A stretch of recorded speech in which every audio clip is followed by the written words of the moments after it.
All right, so we are going to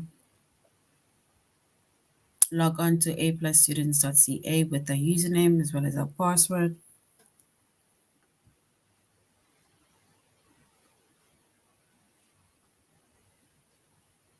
Select the subject of language arts, grade 8, and then we're going to scroll down up until we get to our chapter of claims and evidence.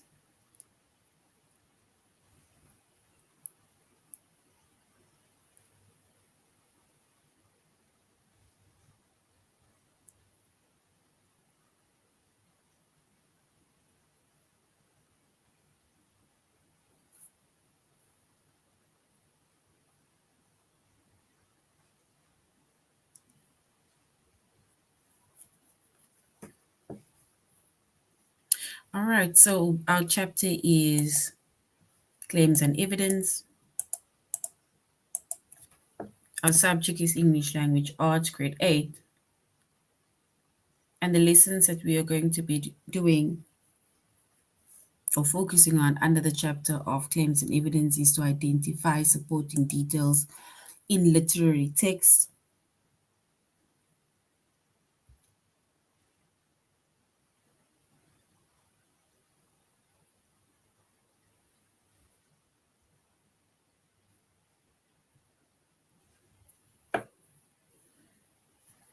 and identify supporting details in informational text, as well as to classify logical fallacies.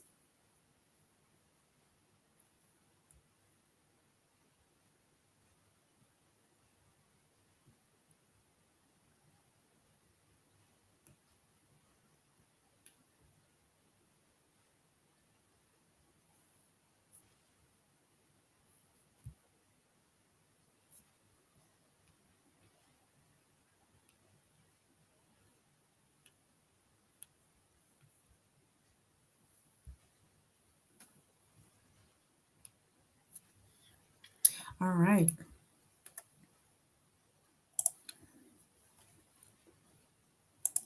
So our chapter is claims and evidence, right? And if we are looking at identifying supporting details in literary text, right? So if we look specifically at a literary text, when making a claim or other arguable statement in your writing, you should support them with a specific detail, right?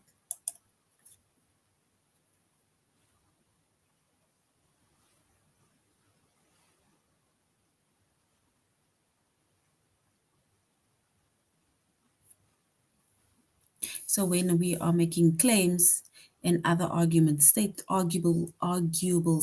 in your writing, you should support them with specific details. And these details are sometimes called supporting evidence.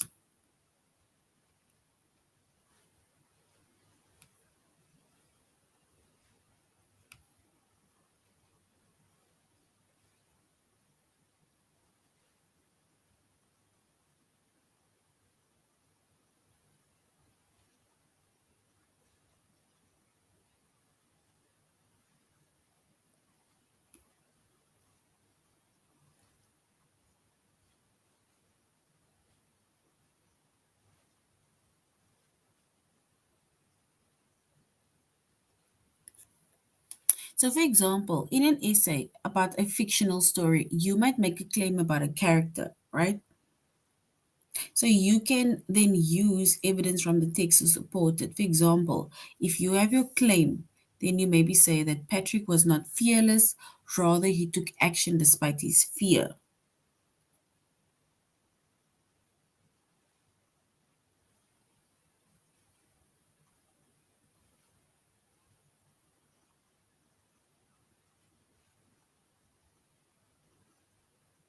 And then, if you then have your supporting evidence,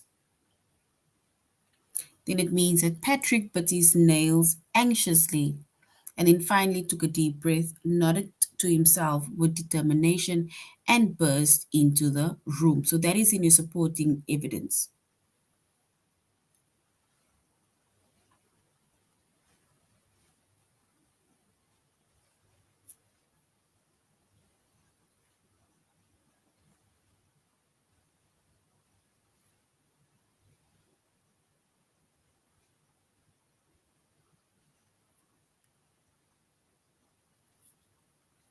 So once again, when we're making a claim, right, then we need to also have supporting details, right? So you should support them with specific details when making a claim. And these claims and details that you have, right, when we have supporting details, these details are sometimes called supporting evidence.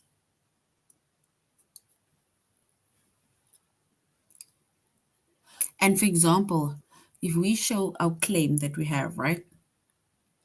So our claim is that Patrick was not fearless. Rather, he took actions despite his fear.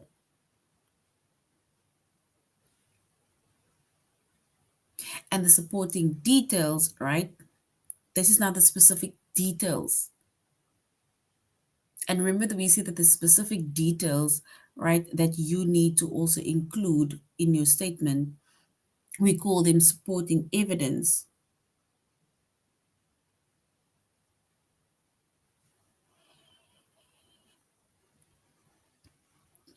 It's, for example, where we say, Patrick bit his nails anxiously, finally took a deep breath, nodded to himself with determination, and burst into the room. So, as much as he was not fearless, he took action despite his fear, meaning that, he persevered, he went for it. And if we, for example, show supporting details, then we show that as much as he took the action despite his fear, he first had to bite his nails because he was very anxious, but then he took a deep breath and then he burst into the room with determination.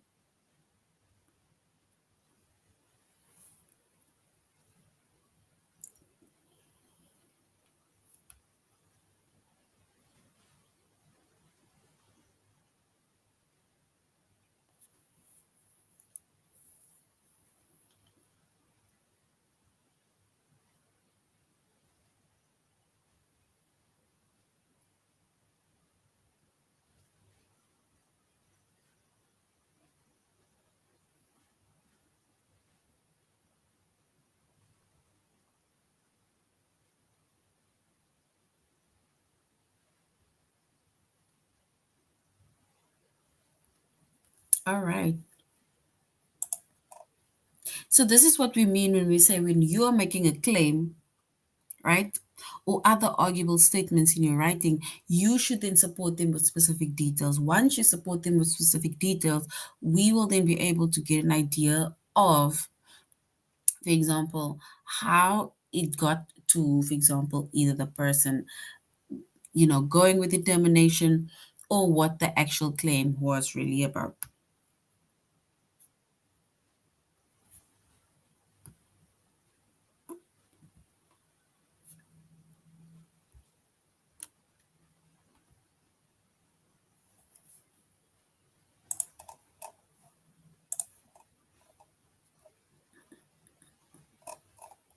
All right, so if we look at this statement or this paragraph. It says select the best evidence to support the statement that Jeff and other characters are very thin. So select the best evidence to support the statement that Jeff and other characters are very thin.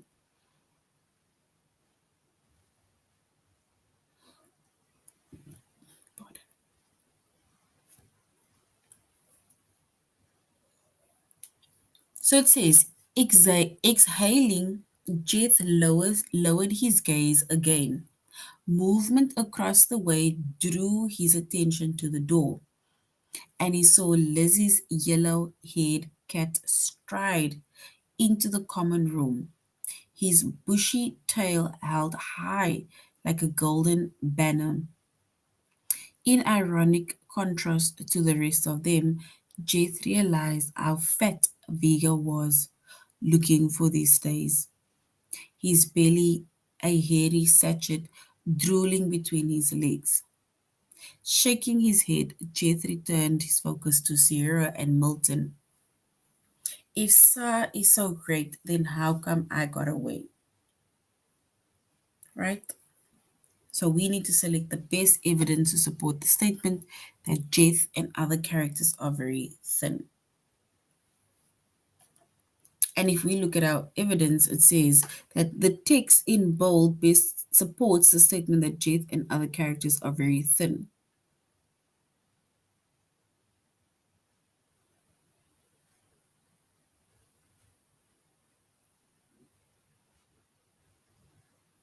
So they're basically saying that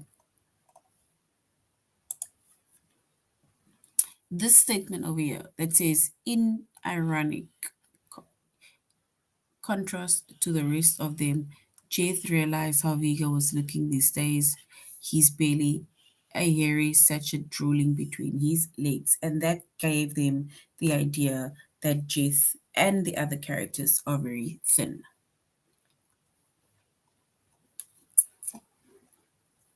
So it's like saying that the way he looks, in contrast to how we look, right? He is quite fatter than what we are.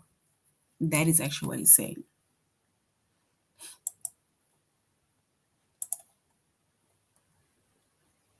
So, according to the passage, the cat is gaining weight in contrast to the others. Because if they look at him, right, it's like he says, Jet says that he is quite bigger than what we are. And that is in contrast to how we look. So, basically, it suggests that Jet and the other characters are quite thin, right? And that is basically our evidence. So, that is our evidence, right? So you need to basically show your evidence, and your evidence need to support your claim,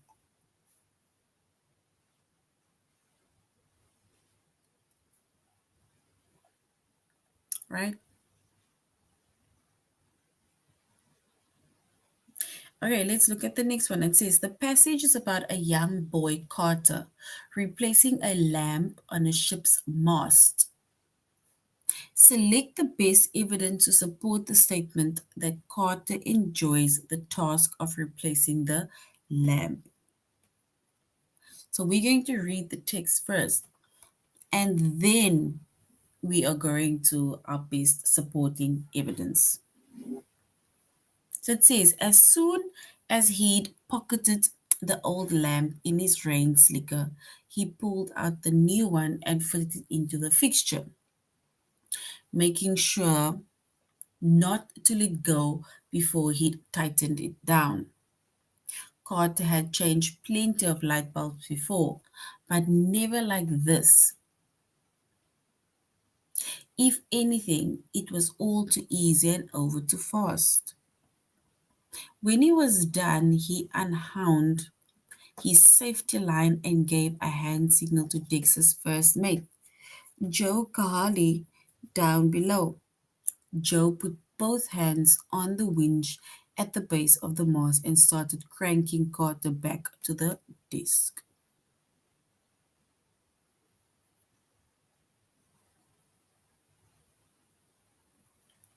So we need to show supporting evidence that Carter enjoys the task of replacing the lamp.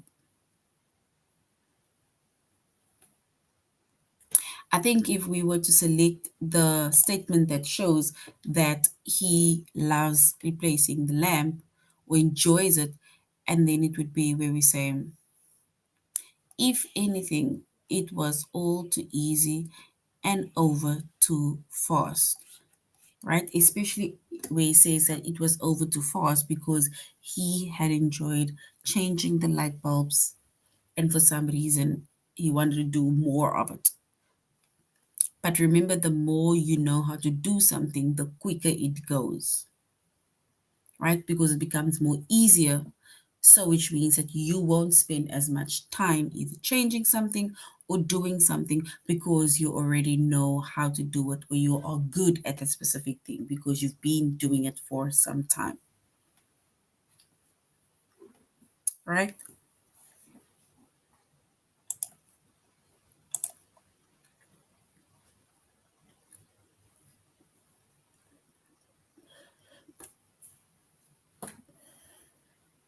So it says that you can basically tell cotton joy is replacing the lamp because it is too easy and too fast, suggesting you would like to spend more time and effort replacing the lamp. But it also goes back to what I was saying that if you are used to doing something, right, then it becomes effortless, right?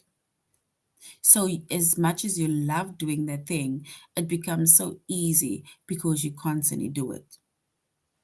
Says you want to do more of it, but you do it easily or you do it more quicker because it is something that you really love. That is why usually even when it comes to sports and subject or anything that you specifically do, if you love something, right, you will you'll easily be able to do it. But as soon as you don't love something or you really struggle with something and then it's going to take you a bit longer, right? And it's also going to seem as if it's not that easy, right?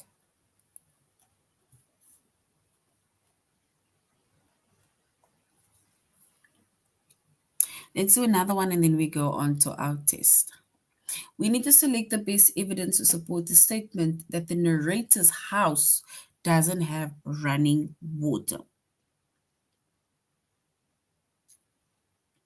My house stood silently peeking back at me though through the okay, my house stood silently peeking back at me through the trees and square box painted dark green. It was the only home I'd ever known, and I loved it. I loved its silver paintings, corrugated iron roof, which slanted down into the gutters that flowed into the round water tank in the back.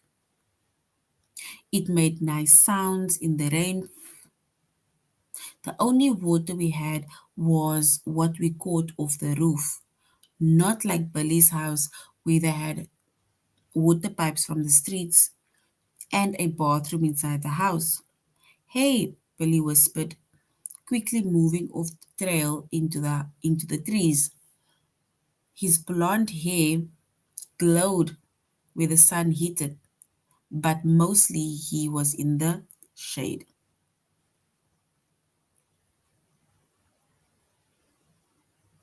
So if we were to select the evidence to support the statement that the narrator's house doesn't have any running water, and then he firstly says that the only water we had was what we caught off the roof, which means that it goes into, he specifically said it goes into this round here. It flowed into the round water tank. They call it a Jojo tank, right? Which means that it is one of the, it's called one of the collectors where it collects water in order for you to use it, right? So it basically collects rainwater, and that is the only water that he's using.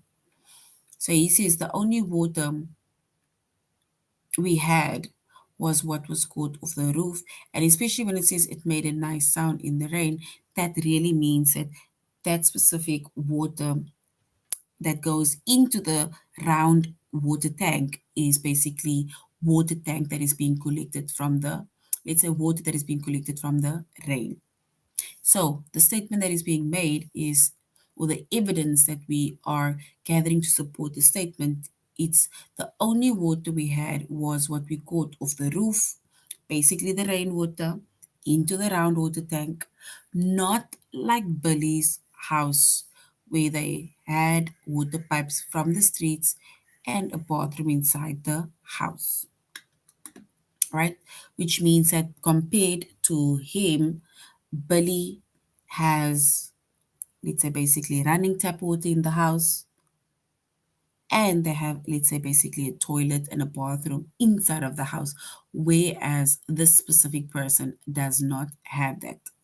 The narrator does not have that. The narrator has probably an outside toilet, right?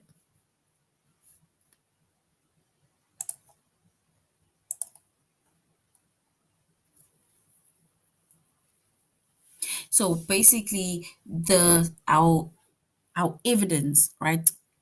It is that you can only tell the narrator doesn't have any running water because he says that the only water they have is what we caught off the roof. And the water that they caught off the roof is the rainwater, and that rainwater goes into the round water tank in the back.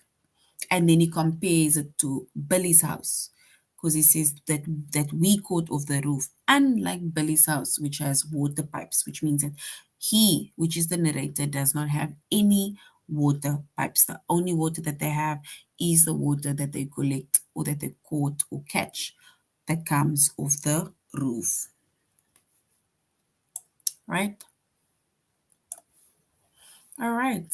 So now we're going on to our test where we are going to identify supporting details in literary text, right? So this is basically to do with writing because when we write, then once you have a claim, then you need to have supporting details also to motivate your claim, right? And sometimes your supporting details are specifically also from your text, right? That gives us an idea as to how or why the claim was made. So now we're going to select the best evidence to support the statement that Jeth and the other characters are very thin. It says, exhaling, Jeth lowered his gaze again. Movement across the way drew his attention to the door, and he saw Lizzie's yellow haired cat stride into the common room, his bushy tail held high like a golden banner. In ironic contrast to the rest of them, Jeth realized how fat Vigo or Vigo was looking these days. His belly, a hairy sachet drooling between his legs. Shaking his head, Jeth returned his focus to Sierra and Milton. If Sa is so great, then how come I got away? So we are now going to select the best evidence to support the statement that Jeth and the other characters are very thin. So Jeth and the other characters are cats, right? And if we were to select our evidence, is it going to be the first one, which is exhaling, Jeth lowered his gaze again, or movement across the way drew his attention to the door, or lastly, in ironic contrast to the rest of them, Jeth realized how fat Vigo or Vigo was looking these days, his belly a hairy sachet drooling between his legs. If we look at these three statements, right, or evidence, what is the best evidence to support the statement that Jeth and the other characters are thin? Is it option one, option two, or option three? Option one, two, or three.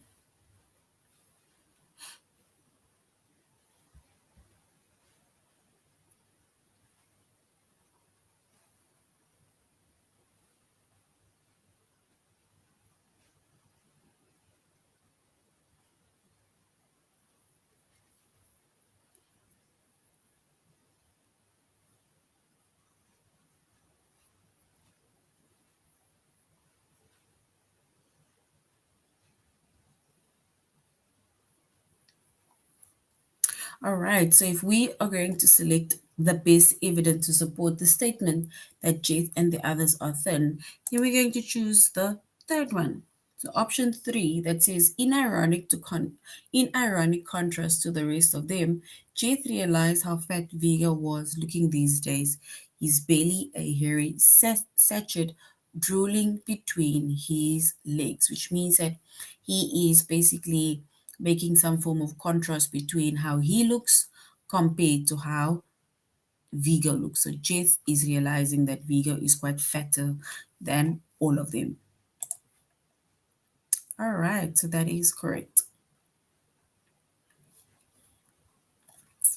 All right, we're going to the next one. It says, in this passage, the narrator talks about her memories of her mother. We need to select the best evidence to support the statement that the narrator treasures her memories of her mother. All right, so it says, I only had a handful of memories and some were blurred around the edges. I played them over and over, remembering them slowly. And then this, and then that, as if letting a sweet lozenge dissolve under my tongue. Sometimes the memory would cheer me up, but often it would make me sad. I once heard from a counselor that children can form memories earlier than age 4 and even as young as 2, but they forget them as they get older. So we need to select the best evidence to support the statement that the narrator treasures her memories of her mother.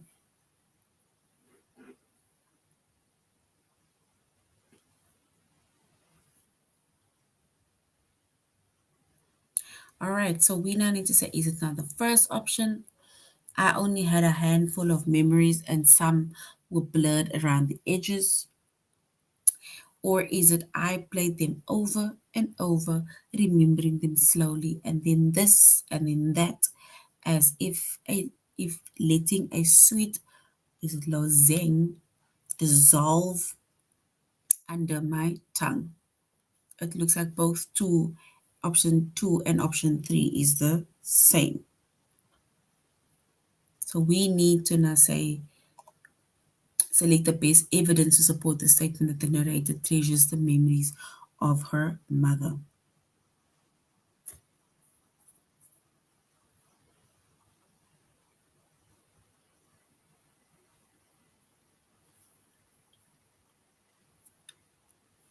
All right. I think if we choose option 2 and option 3, right? It's like playing it over and over and over because it's like she says that they say the older you get, right? It's like you forget about the memories, right? Because it fades. And I think that is why she plays it over and over and over in order to not want to forget the memories of her mother. All right.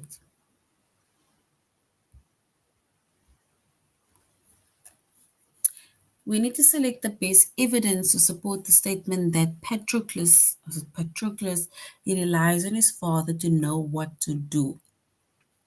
I am Patroclus, son of Meniotus. My voice sounded high and scratchy with this use. I am here as a suitor for Helen. My father is a king and the son of kings. I had no more to say. My father had not instructed me. He had not thought that Tyndareus would ask me to speak. I stood and carried the bowl to the pile of gifts, place it where it would not topple. I turned and walked back to my bench. I had not disgraced myself with trembling or tripping, and my words had not been foolish. Still, my face burned with shame. So we now need to select the best evidence to support the statement that Patroclus relies on his father to know what to do, right? So at, it says the first option is I am Patroclus, son of Menoetius. Menoetius. My voice sounded high and scratchy with disguise. The second option says I am here as a suitor for Helen. My father is the king and son of the kings. And then the third option is I had no more to say. My father had not instructed me. He had not thought that Tyndarus would ask me to speak. So if we were to select the evidence to support the statement that he relies on his father to know what to do, then we will choose option 3, right? We said I had no more to say. My father had not instructed me. He had not thought that Tyndarus would ask me to speak, right? So instead, what he just did was he took the bowl, put it by the pile of gifts, right? And then he walked back to his bench, right? He even felt foolish thereafter because he did not know what to do or what to say.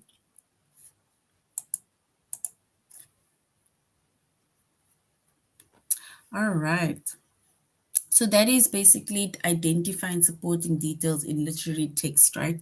Where we said that if you specifically have a claim, right? If you have a claim, then you need to have supporting evidence, right, to give us more details as to your specific claim. And your supporting details will specifically be from the text also to also give us a description of whatever that is going on or to show important details specifically from that text. So now we're going to be identifying supporting details in informational texts, right?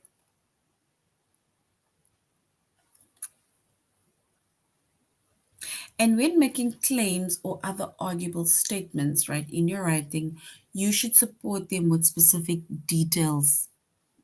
And your details needs to be like facts or any forms of quotations, right? These details are sometimes called supporting evidence.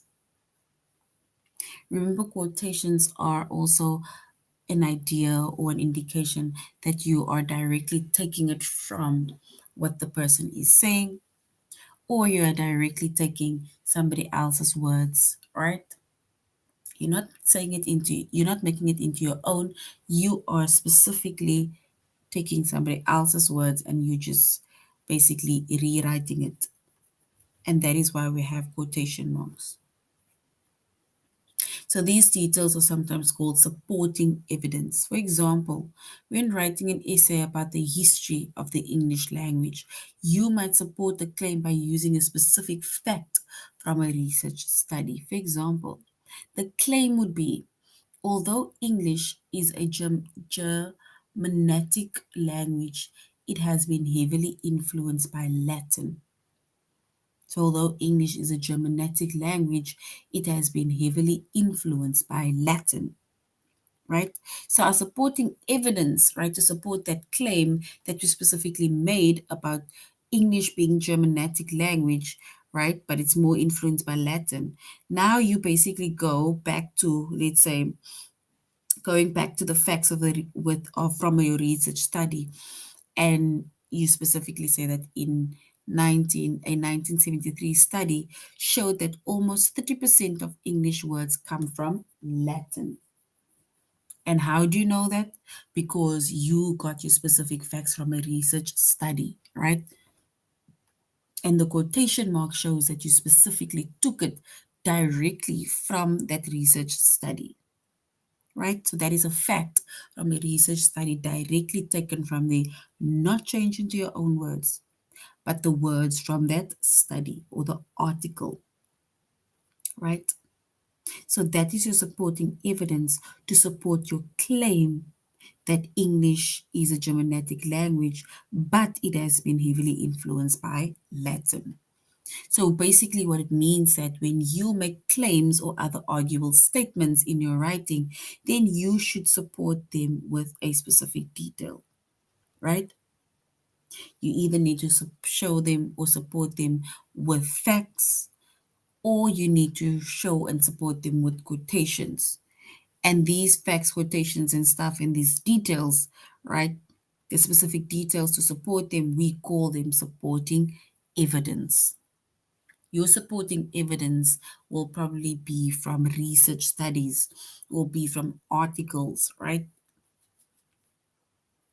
Especially if you're talking about the history of language, and then you're going to have to go into history books of language.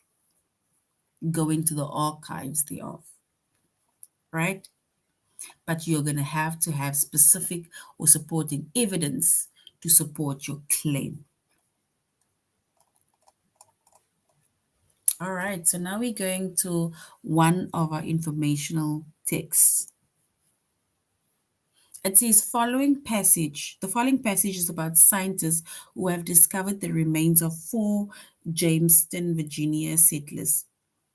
We need to select the best evidence to support the statement that the remains belonged to the important or upper class settlers.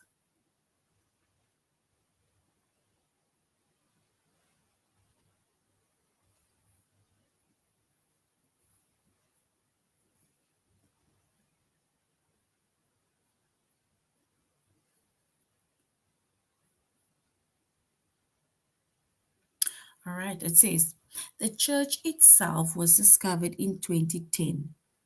Jamestown Rediscover Jamestown Rediscover says it is the earliest known Protestant church in North America. The settlers' skeletons and archaeological materials were found beneath the chancel of the church. The chancel area is at the front of the building where only elite members of the community would have been buried. Artifacts from the burials will go on display within weeks of historical Jamestown. The site also plans to honor the men and will keep their bones in a safe place for future study. And that comes from Stephanie Crowes with AP and Time reporting The Bones of Jameson's Past, 2015 by Time, right? So if we were to get supporting evidence, then we would say that the text in bold best supports the statement that the remains belong to important or upper class settlers. It's only the elite type of people, right, that it belongs to.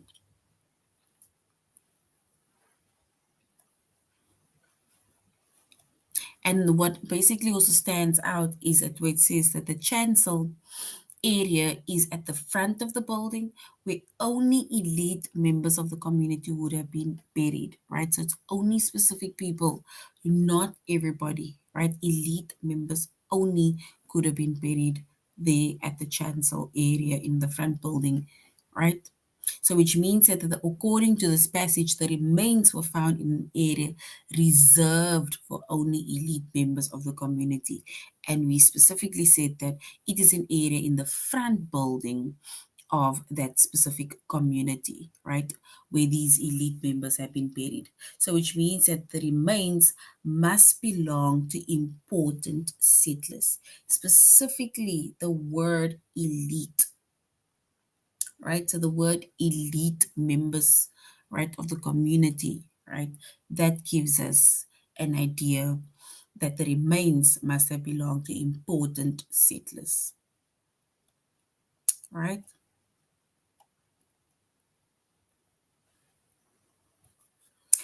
All right, let's go to the second one, which says select the best evidence to support the statement that in the late 1800s, a law made it easier for magazine companies to do business, right? So, at the turn of the 20th century, short stories were a preferred form of entertainment in the United States.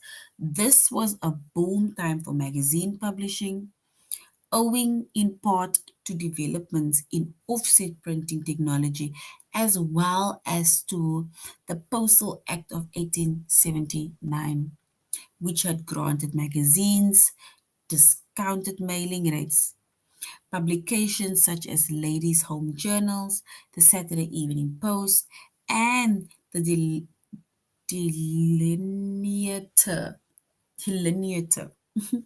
all of which published short stories, sold more than 500,000 copies per issue. The authors of these stories were all known at the time and often well paid.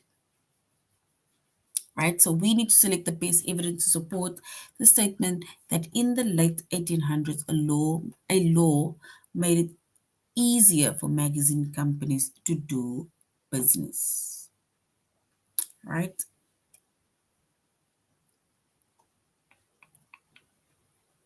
And basically, it means that this was a boom time for magazines publishing, owing in part of developments in offset printing technology as well as to the postal Acts in 1879, which had granted magazines discounted mailing rates, and that is why they could publish as much articles or short stories as they could, and they also sold more than half a million copies per issue, right? So which means that the text in bold, right, it best supports the statement that in the early 1800s, a law made it easier for magazine companies to do business.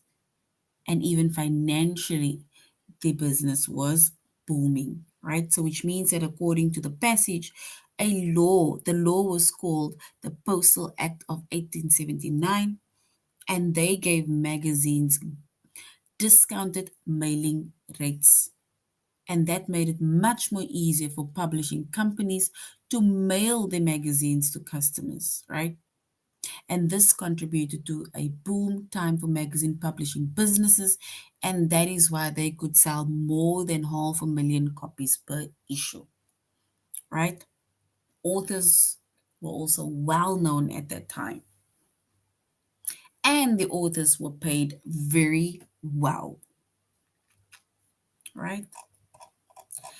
All right, so that is basically the end of our lesson on, pardon, identifying supporting details in informational as well as literary text. And we specifically said that if, for example, like when we are writing and you are making a claim, right, or any other arguable facts, you should support them with specific details like either facts or quotations.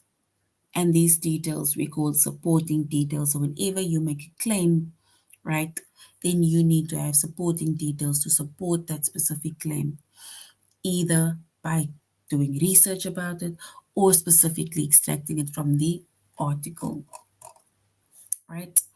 All right, so that is now the end of our lesson on claims and evidence, right? Remember, supporting evidence need to be there whenever you make a claim. Thank you very much, grade 8s, for joining the class. You should have a good evening further. Goodbye.